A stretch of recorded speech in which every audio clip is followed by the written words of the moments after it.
जम्भोजं स्वाराज्यं वैराज्यं पारमेष्ठ्यं राज्यं महाराजमाधिपत्यमयं समन्तपर्याः ईशात् सार्वभौमः सार्वयुषान्नादात् परार्धात् पृथिवे समुद्रपर्यन्ताया एकराडदिदप्येषश्लोको विगीतो मरुतः परिवेष्टारो मरुतस्यावसङ्गृहे आवीक्षितस्य कामप्रीर्विश्वे देवा सभासदैति श्रीनारायण वासुदेवाय सच्चिदानन्द सद्गुरु साईनाथ महाराज की जय। करचरणकृतं वा कायजं कर्मजं वा श्रवणनयनजं वा मानसं वा पराधं विहितमवेदं वा सर्वमेतत्क्षमस्व। जय जय करुणाब्दे श्री प्रभु साईनाथ श्री सच्चिदानंद सद्गुरु साईनाथ महाराज की जय।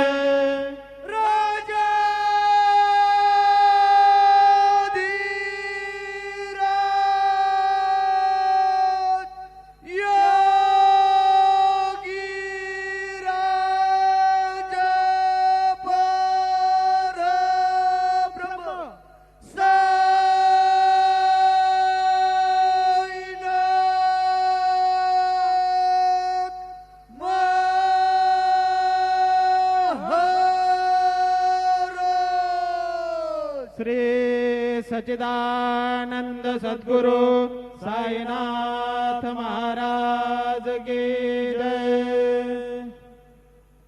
हरि ओम। बृहस्पते आदि अदर्जो अरेहाद्यो मद्विभादिग्रदो मज्जदेघु जद्दीदयच्छवसरेत प्रजात तस्मा सुद्रवीडन् देहि चिद्रम् बालार्कप्रभमिन्द्रनीलजटिलं भस्माङ्गरागोज्ज्वलम् शान्तं नादविलीनचित्तभवनं शार्दूलचरमाम्बरं ब्रह्मज्ञैः सनगादिभिः परिवृतं सिद्धैः समाराधितं दत्तात्रेयमुपास्महे हृदिमुदां ध्येयं सदा योगिभिः। गुरुर्ब्रह्मा गुरुर्विष्णु गुरुर्देवो महेश्वरः गुरुः साक्षात् परब्रह्म तस्मै श्री गुरवे नमः।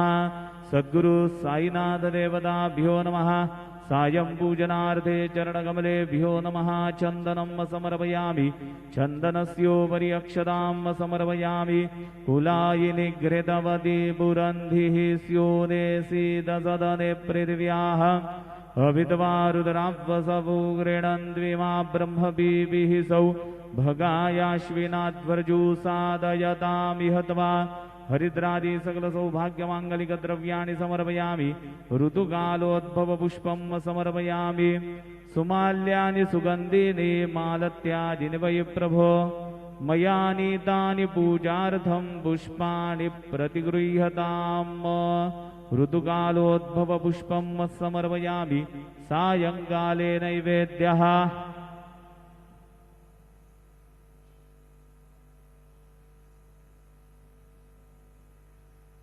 चतुष्कोणमण्डलं कृत्वा तदुपरि नैवेद्यपात्रं निधाय गायत्रीमन्त्रेण पात्रं प्रोक्षयेत्। ऋतं द्वा सत्येन परिखिञ्चामि धेनुमुद्रयाममृतीकृत्य गरासमुद्रया। ॐ प्राणाय स्वाहा ॐ अपानाय स्वाहा ॐ व्यानाय स्वाहा ॐ उदानाय स्वाहा ॐ समानाय स्वाहा ॐ ब्रह्मणे नमः। नैवेद्यमध्ये पानीयं समर्पयामि। पुनर्नैवेद्यं निवेदयामि।